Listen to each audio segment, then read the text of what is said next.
banks. The bonuses they give to their top executives and the financial crisis has taken centre stage in the media since the financial collapse in 2008. This has enraged many taxpayers who are struggling with day-to-day life after a calamity that was not directly of their own construction. Bankers' bonuses is the current thorn on the EU side.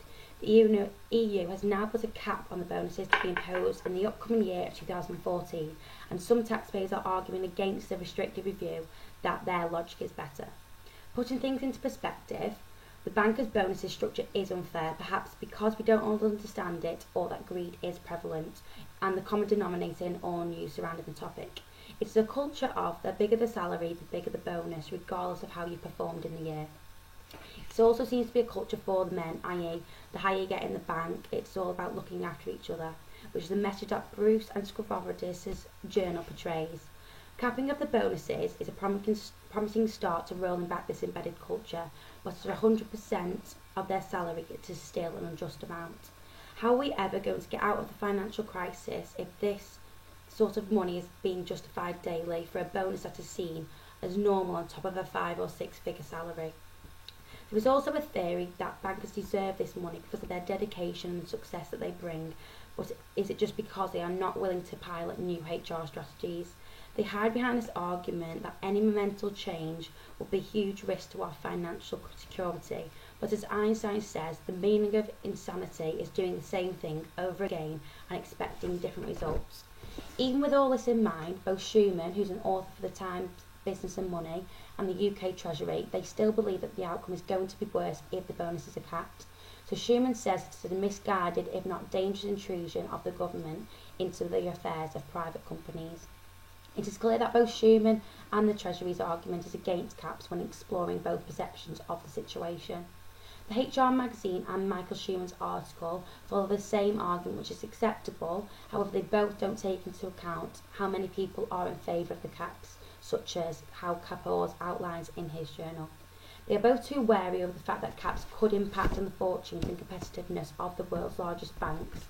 Nonetheless, this statement does not seem to take into account that the bankers are not in control of legalities and the government is the people that rule opinions and how they put across things. People are fighting for the government to stabilise our economy, so why is it not normal that they do help? An apparent omission of this article is that, which weakens his argument, is that he starts by stating they take taxpayers' money in costly bailouts, then they unrepentantly continue to pay themselves huge bonuses.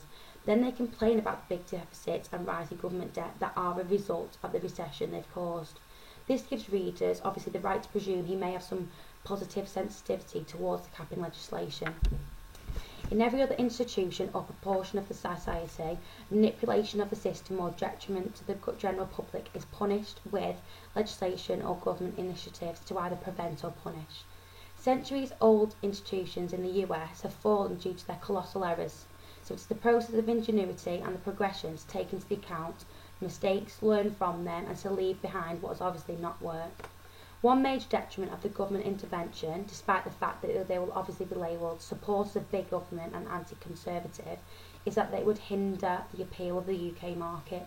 So it would obviously encourage the brightest people or the prospects in the financial world to go abroad and seek their beneficial greater gains. Whether people like it or not, the provision of EU agreement has been reached on the principle of capping bonuses in the European banking industry.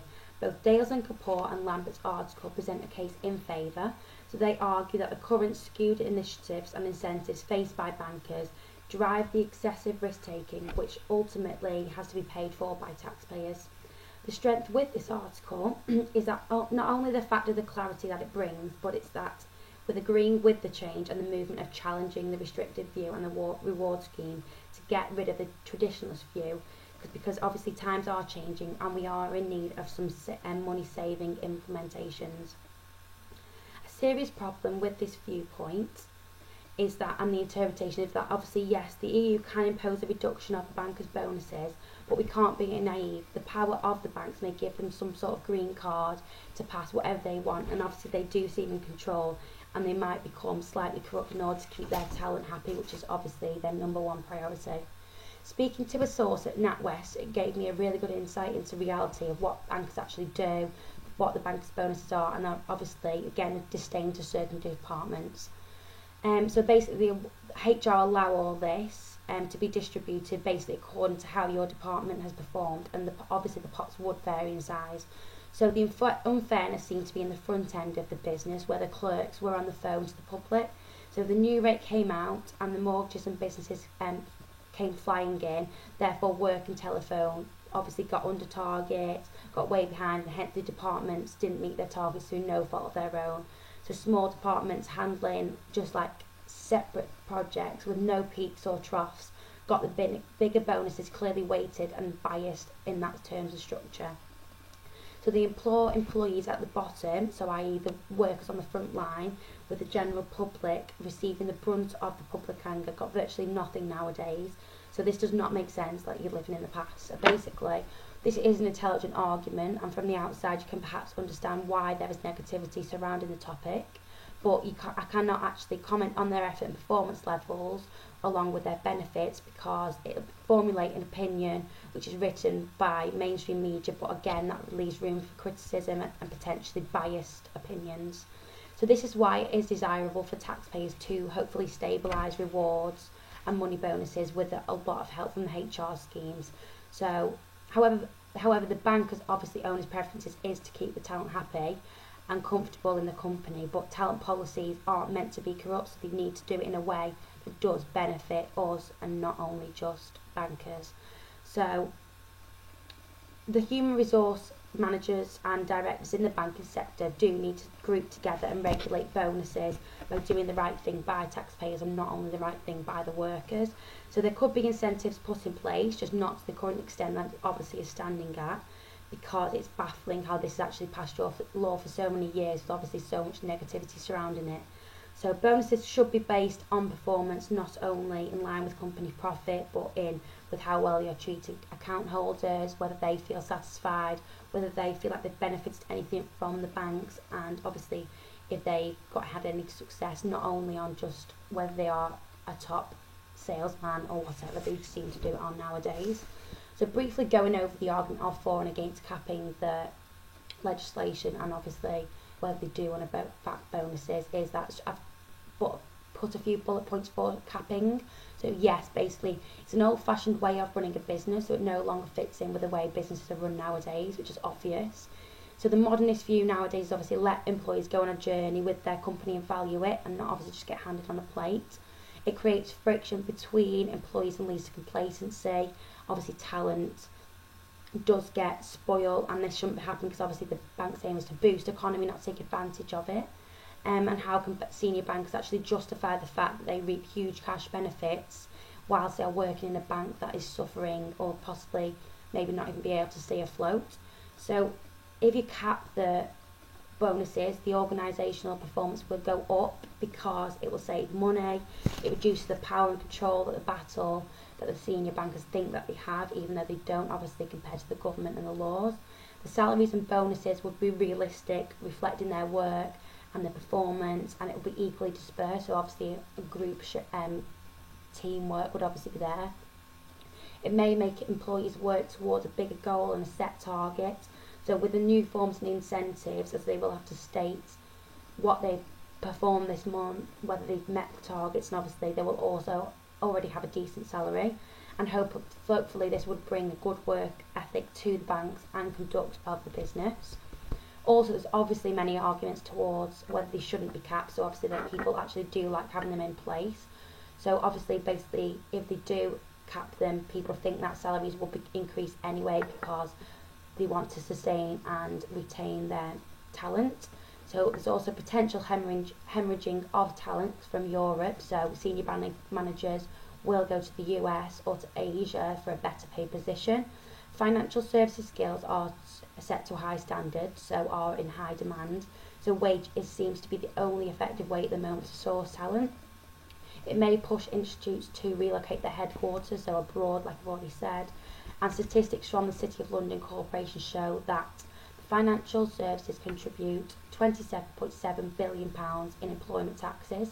So why is that isn't seen as enough for helping the economy? Because they see that it is. And obviously the message of working hard does get lost, so you receive nothing for what you've done, because they've obviously been used to having this long and big bonus that they shouldn't receive really, and it wouldn't be seen to impact on performance, because obviously although it is very desirable to impose caps, it wouldn't work the way people are hoping, because it would lead to higher charges. So obviously labour, salaries, sourcing talent would increase. Expectations of people that have already received these bonuses are going to be high, so they will rebel and be reluctant to change, which will cause a lot more problems in the long term. It does not cut risk, and it doesn't leave investors happy at all. And performance is regularly shown in literature across human resource topic as highly related to money awards. So obviously again there's a lot of problems with that. So a lot of opinions flutter around, and obviously I've tried to get a lot of them, so I've narrowed it down to 2 opinions. So basically they've said, I think that there are poor incentives to have as the bank misuse taxpayers' money in order to give their bankers more.